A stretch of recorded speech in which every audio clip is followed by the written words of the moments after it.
Charles Rodgers, who gained fame as a Michigan State wide receiver and at a fortune for the Detroit Lions top draft pick in 2003, has died. Rodgers had a short-lived NFL career due to injuries and drug problems.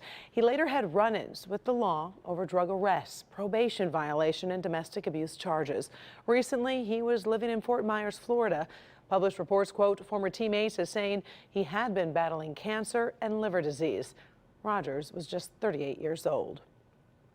We are tracking that hazing investigation at De La Salle High School involving the football team this afternoon. Now, we have learned the Michigan Attorney General's office will work to assign that case to a different prosecutor's office.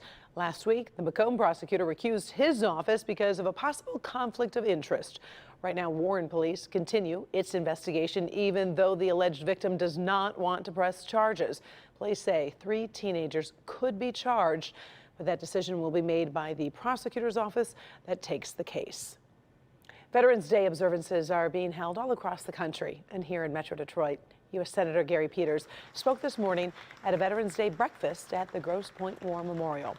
He reminded us that families of veterans should also be honored along them for the sacrifices that they must make. President Trump spoke today at the start of New York City's Veterans Day parade. The president said the nation's veterans are America's greatest living heroes. Today marked the 100th annual Veterans Day parade in New York. Later this week, President will turn his attention to the first public hearings in the impeachment investigation. Now, lawmakers have been battling over possible witnesses, such as the whistleblower and Hunter Biden. Democrats control who testifies, and they say Biden is not relevant to this inquiry.